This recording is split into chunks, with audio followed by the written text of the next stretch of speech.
नमस्कार। मैं हूं राजेश मेहतानी और आप देख रहे हैं शॉर्ट कैप्सूल। क्या आरटीआई में पति या पत्नी इस आधार पर उनकी गोपनीय सूचना मांग सकते हैं कि वो उनके पति या पत्नी है? विधिक रूप से उनमें कोई गोपनीयता नहीं हो सकती? क्या ऐसा हो सकता है?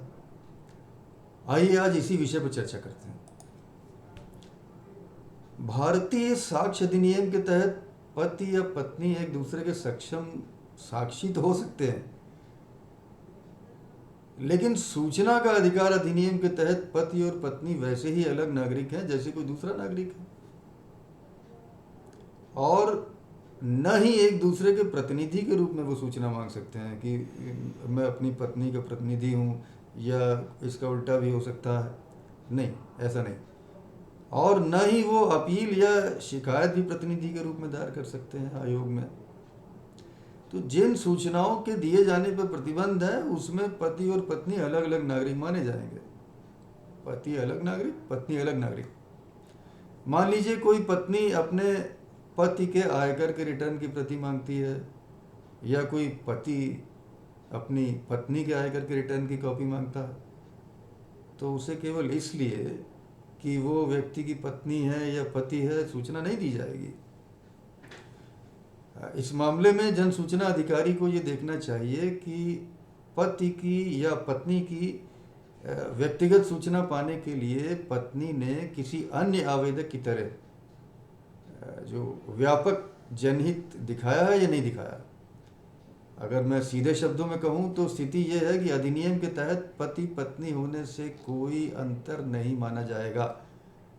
दोनों को अलग अलग नागरिक के समान ही माना जाएगा और उसी तरह प्रार्थना पत्र का निस्तारण किया जाएगा। अगर एक केस लॉ आपको बताऊं तो एक मामला दिल्ली में केंद्रीय सूचना आयोग के सामने आया था।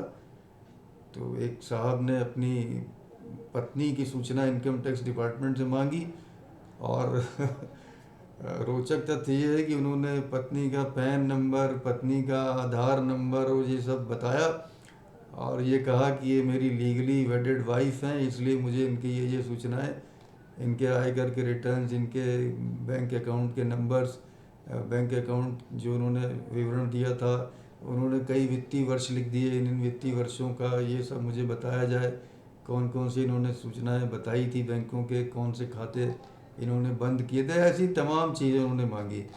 और जो बातें मैंने आपको कही, अभी आपके सामने स्पष्ट की हैं, वो केंद्रीय सूचना आयोग ने अपने ऑर्डर में जो कहा, मैंने उसी के आधार पर आपको अभी जो एक्सप्लेन किया है वो उसी के आधार पे किया।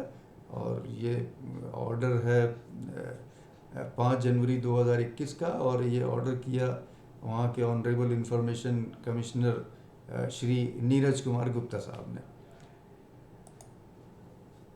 आज यहीं रुकेंगे। आशा है आपको आज की जो बात थी वो समझ में आ गई होगी और चर्चा पसंद आई होगी। यदि अब तक आपने मेरे चैनल को सब्सक्राइब नहीं किया है तो कृपया उसे सब्सक्राइब कर दीजिए, और बेल आइकन का बटन दबाना मत भूलिएगा। मेरे वीडियो को लाइक करना और अधिक से अधिक शेयर करना मत भूलिएगा, ताकि मेरी बातें अधिक से अधिक लोगों तक पहुंच पाएँ। आपने मेरा वीडियो अंत तक देखा, इसके लिए आपका आभार। बहुत जल्द एक नए वीडियो में एक नए विषय पर बातचीत के लिए हम फिर उपस्थित होंगे। तब तक के लिए आपसे अनुमति चाहेंगे। नमस्कार।